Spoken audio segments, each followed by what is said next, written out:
नमस्कार मंडळी, तुम्हा सर्वांचे स्वागत आहे आपल्या आवडत्या यूट्यूब चॅनलवरती.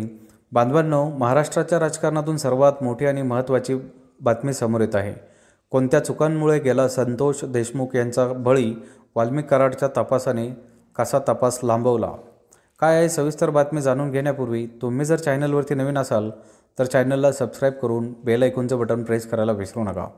बांधवांनो, बीड जिल्ह्यातील मस्साजोग गावचे सरपंच संतोष देशमुख यांच्या हत्या प्रकरणात रोज नवीन अपडेट समोर येत आहेत. या हत्या प्रकरणात मोठा पुरावा पोलिसांच्या हाती लागला आहे.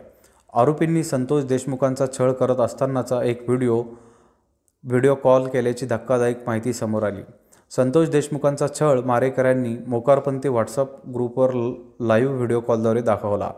एकदा नाही तर तब्बल 4 वेळा आरोपींनी व्हिडिओ कॉल केला असल्याचं समोर आले. मोकारपंथी ग्रुपवर व्हिडिओ कॉल करणारा फरार आरोपी कृष्ण आंधळेच आहे. कृष्ण आंधळेने 4 वेळा व्हिडिओ कॉल केला होता अशी माहिती यामध्ये समोर आली. दरम्यान कोणत्या चुकामुळे संतोष देशमुख यांचा बळी गेलाय, कुठे काय उशीर झाला, जाणून घेऊया सविस्तर. वाल्मिक कराड विष्णू चाटे यांनी आवादा कंपनीच्या अधिकाऱ्याला 29 नोव्हेंबर 2024 रोजी पहिल्यांदा खंडणी मागितली. तेव्हाच तक्रार दिली असती तर 6 डिसेंबरला मस्साजोगमधील कंपनीच्या कार्यालयामध्ये येथे गोंधळ झाला नसता. तेव्हा पोलिसांनी आरोपीवर कठोर कारवाईचा बडगा न उगारता त्यांच्यासोबत चहापान केलं. तेव्हाच पोलिसांनी कारवाई केली असती तर आजचा दिवस वेगळा असता. कराडचे नाव गुन्ह्यात येण्यासाठी तब्बल 36 दिवसांचा कालावधी लागला. धनंजय मुंडे यांच्या राजीनाम्यासाठीही सरकारने 73 दिवस उशीर केला. विष्णू चाटेने 29 नोव्हेंबर 2024 रोजी आवदा कंपनीचे अधिकारी सुनील शिंदे यांना कॉल केला. चाटेच्या मोबाईलवरून कराड बोलला.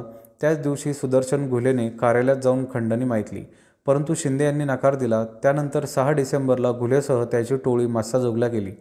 कंपनीच्या अधिकाऱ्यांनी सरपंच संतोष देशमुख यांना बोलवलं.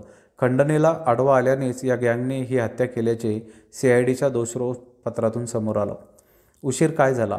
29 नोव्हेंबर 2024 रोजी पहिल्यांदा खंडणी मागितली होती, तेव्हाच आवादा कंपनीच्या अधिकाऱ्यांनी तक्रार दिली नाही. 6 डिसेंबर मस्साजोगमध्ये भांडण झाल्यानंतरही पोलिसांनी ॲट्रॉसिटी कलम लावले नव्हते. 9 डिसेंबरला अपहरण झाल्यानंतर गुन्हा दाखल करून घेण्यास उशीर केला. 10 डिसेंबरला या प्रकरणात विष्णू चाटेचं नाव घेण्यास उशीर केला. 11 डिसेंबर रोजी वाल्मिक कराडसह इतरांवर खंडणीचा गुन्हा उशिराने दाखल केला गेला. 31 डिसेंबर रोजी वाल्मिक कराड उशिराने CIDला शरण आला.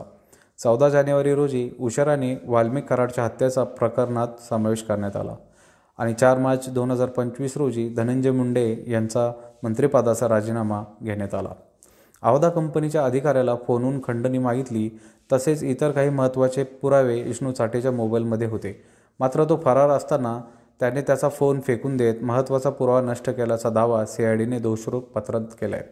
मोकारपंथी नावाच्या व्हॉट्सअप ग्रुपवर संतोष देशमुख यांच्या छळाचे लाईव्ह व्हिडिओ दाखवण्याचा प्रयत्न करण्यात आला अशी धक्कादायक माहिती समोर आली.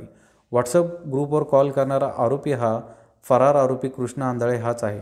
कृष्ण आंधळेने याने 4 वेळा मोकारपंथी व्हॉट्सअप ग्रुपवरती व्हिडिओ कॉल केला होता. मोकारपंथी व्हॉट्सअप ग्रुप देशमुख हत्या प्रकरणातील आरोपींचा होता. या व्हॉट्सअप ग्रुपवर कृष्ण आंधळे व्हिडिओ कॉल करत होता. बांधवांनो, याविषयी आपल्याला काय वाटतंय? संतोष देशमुख या केसमध्ये खरंच सरकारकडून किंवा पोलिसांकडून सर्व ठिकाणी उशीर झालेला आहे की चुकी झालेली आहे? आपली प्रतिक्रिया आम्हाला कमेंट बॉक्सच्या माध्यमातून नक्कीच कळवा. चॅनलला आणखीनही सबस्क्राईब केलं नसेल तर चॅनलला सबस्क्राईब करून बेल आयकॉनचं बटन प्रेस करायला विसरू नका, जेणेकरून असेच नवनवीन व्हिडिओ व चालू राजकीय घडामोडी सर्वप्रथम आपल्याला याच चॅनलवरती बघायला भेटतील. भेटूया पुढच्या व्हिडिओसह. तुर्तास धन्यवाद. जय महाराष्ट्र.